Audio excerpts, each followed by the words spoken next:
আল্লাহ রাব্বুল আলামিন বলেন, আমি কিয়ামতের দিবস ইনসাফের পাল্লা প্রতিষ্ঠা করব। মাওয়াজিন মিজানের বহু বচন, মিজান মানে পাল্লা। বহু বচন কেন ব্যবহার করলেন? পাল্লা কি একটি হবে নাকি একাধিক হবে? এ নিয়ে লম্বা চৌড়া কথাবার্তা আছে, তবে শতসিদ্ধ কথা পাল্লা হবে একটি। তাহলে বহু বচন কেন? যদিও পাল্লা একটি হবে, একটি পাল্লা লক্ষ কোটি পাল্লার সমান হবে, এই জন্য বহু বচন। পাল্লার বড়ত্ব বুঝাইতে গিয়ে বহু বচন ব্যবহার করেছেন। কত বড় হবে এই পাল্লা? পাল্লার ডান্ডির দুই মাথায় দুইটি টুকরে ঝুলন্ত অবস্থায় থাকে। হাসর মাঠের ওই পাল্লার এক একটি টুকরি এত বড় হবে, সাতবক জমিন ও আসমান যদি একটি টুকরিতে তুলে দেয়া হয়, এগুলো সব টুকরির ভিতরে ডুবে যাবে, টুকরি হবে আরো বড়। এই বড়ত্ব বোঝানোর লক্ষ্যে মাওয়াজিন বহু বচন বোঝানো হয়েছে। মাপ দেয়া হবে আদম সম্প্রদায়ের আমল সমূহ এবং কথা। হাসর মাঠের হিসাব নিকাশ করতে গিয়ে প্রথমে মানুষগুলো তিন ভাগে বিভক্ত হবে। এক ভাগ হবে এদের ঈমান আছে, নেক আমল আছে, তবে কোনো গুনাহ নেই, এরা বিনা হিসাবে জান্নাতে চলে যাবে। আল্লাহ করুন আমরা সকলে এদের অন্তর্ভুক্ত হই। এরা হবে পাঁচ প্রকারের মানুষ। এক নম্বর, হযরত আম্বিয়ায়ে কেরাম আলাইহিমুসসালাতু ওয়াসসালাম, নবীদের জামাত। তাদের কোনো গুনাহ খাতা নেই, তারা নিষ্পাপ, বিনা হিসাবে জান্নাতে যাবেন। দুই নম্বর, হযরত সাহাবায়ে কেরাম রাদিয়াল্লাহু তাআলা আনহুম। তারা যদিও মাসুম নন কিন্তু মাহফুজ।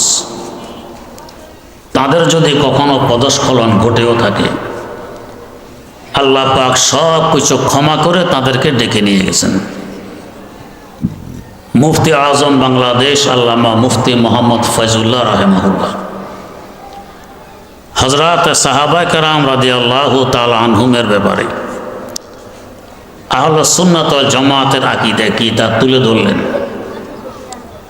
কুল সাহাবা আদেলান আয়ার জান্নাতি হাসতান দেবে শক জুমলা শাহ দর হকে শাহ বদগুমানি হা মাকুন নিজ গাহে বদজবানি হা মাকুন জুমলা লগজিশ হায় শাহ মাহফুজতে দান সে কুরআন ও হাদিস মুদবরা। সকল সাহাবী জান্নাতি, হাদিস কোরআনের আলোকে তাই বোঝা যায়। অতএব তাদের ব্যাপারে কোনো কুমন্তব্য করা, খারাপ ধারণা রাখা ঈমান বিধ্বংসী কাজ। এদের চুল পরিমাণ ক্ষতি হবে না, ক্ষতি হবে যে সমালোচনা করে তার। যেহেতু সকল সাহাবী জান্নাতি, সমালোচনা করলে ওদের ক্ষতি নেই, আমার ক্ষতি। এরাও বিনা হিসাবে জান্নাতে যাবে।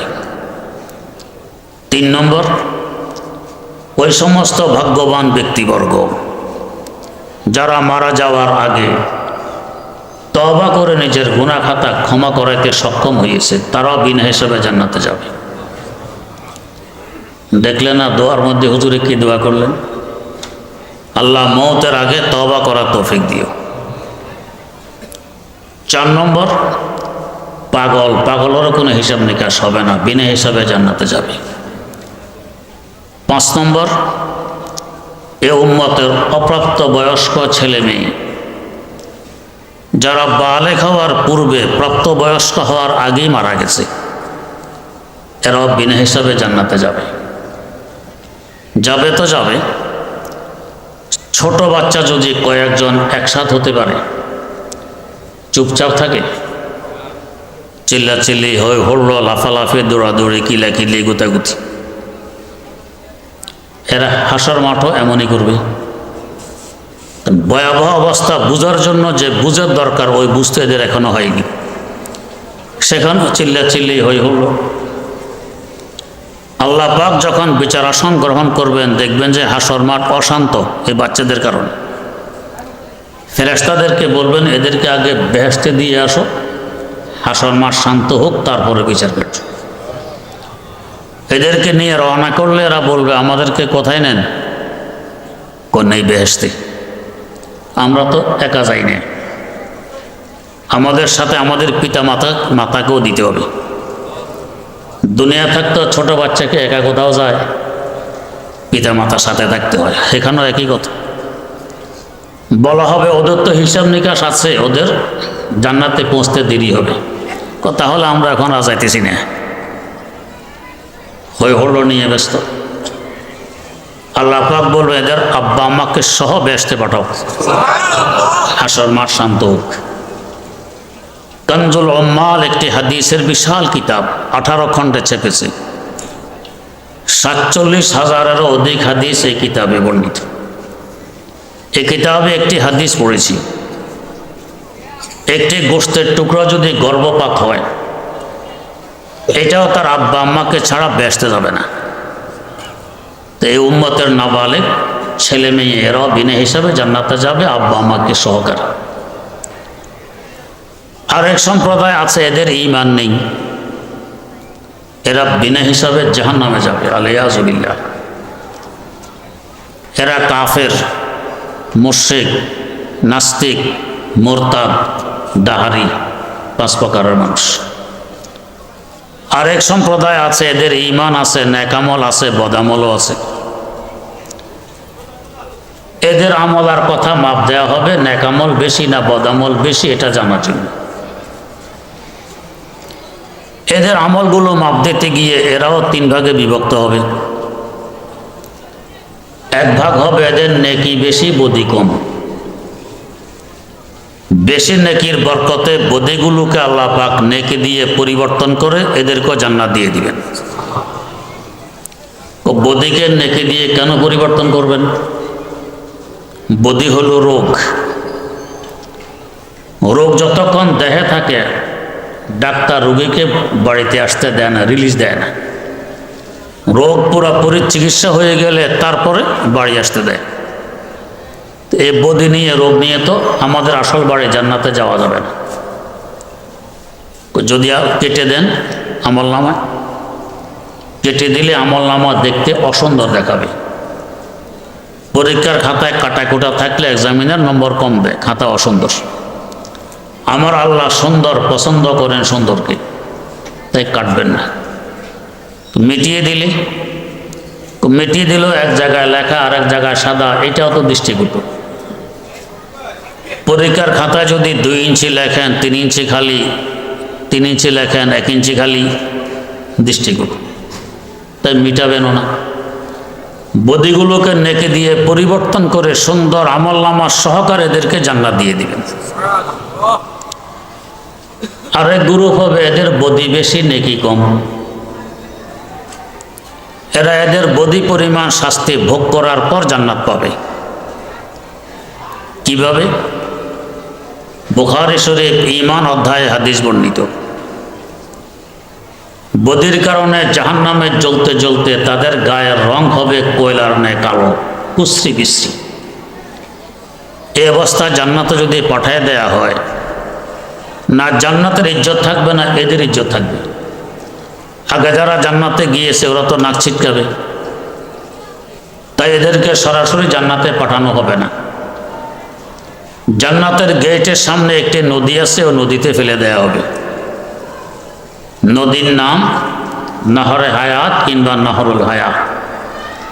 এই নদীর বৈশিষ্ট্য, নদীর একদিক থেকে ডুব দিবে, ডুব দেওয়ার সময় তো কালো কুশ্রী বিশ্রী, আর একদিক দিয়ে ভেসে উঠবে। ভেসে ওঠার সময় কেমন হবে?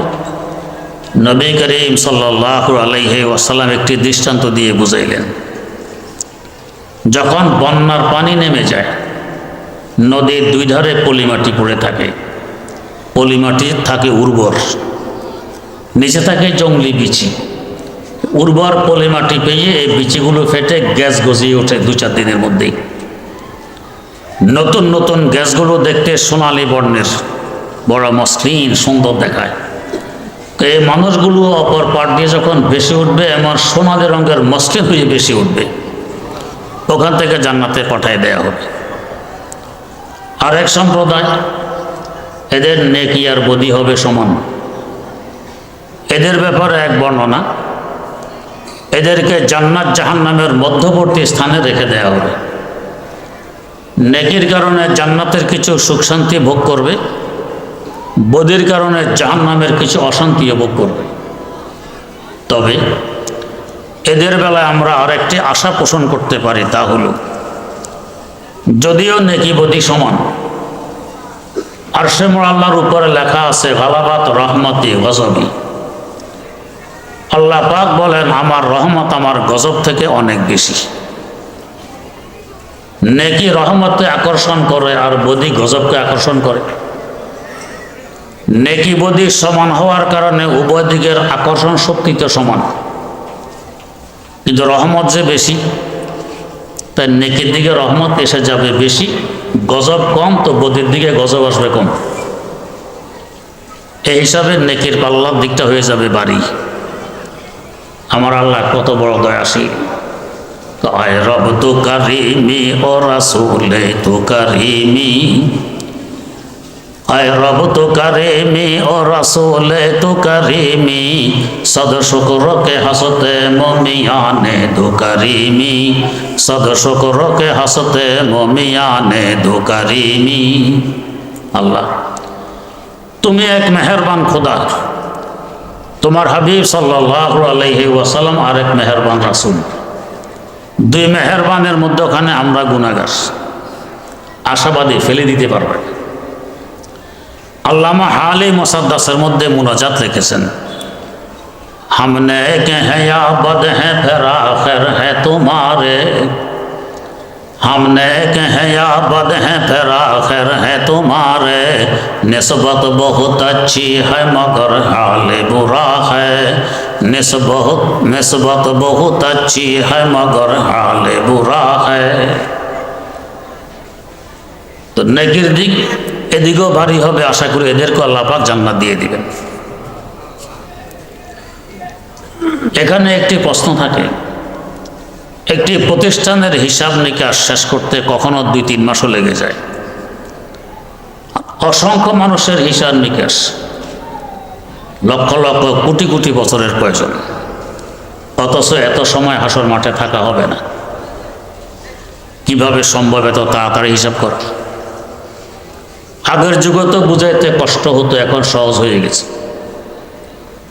আগের যুগের দাদি নানি কিভাবে গুনতো? গন্ডা গন্ডা করে, সুপারি গনে, পান গনে, ডিম গনে, 5 ঘন্টা হলে 1 কুড়ি। এর আগে গণনা জানতো না, জানার প্রয়োজনও পড়তো না। এই 1 কুড়ি সুপারি গনতো, আধা ঘন্টা সময় লাগাই দিত। সুপারি বাজারে পাঠাবে, নাতির মাধ্যমে কিছু খরিদ করা লাগবে, আধা ঘন্টা সময় ব্যয় করে 1 কুড়ি গণনার পরে নানির সন্দেহ গণনা ঠিক হলো কিনা। নাতিকে ডেকে বলে, দেখো তো গণনা ঠিক হলো কিনা। নাতি গনে দেখে 2টা বেশি। নাতি বড় চালাক, নানি 2টা তো দেখি কম, আরো 2টা দেয়। আধা ঘন্টা সময় লাগাইলো, লস করলো 1 ঘন্টা। নাতি বাজারে নিয়ে 1 কুড়ি বিক্রি করে নানি সদাইপত্র খরিদ করে, আর 1 ঘন্টা বিক্রি করে বাদাম খায়। এই নানিকে যদি বলা হয়তো, নানি 1 কুড়ি গণনা করতে তুমি আধা ঘন্টা লাগিয়েছো, 1 কোটি গণনা করতে আধা ঘন্টা লাগবে না, নানি জীবনে বিশ্বাস করতো না।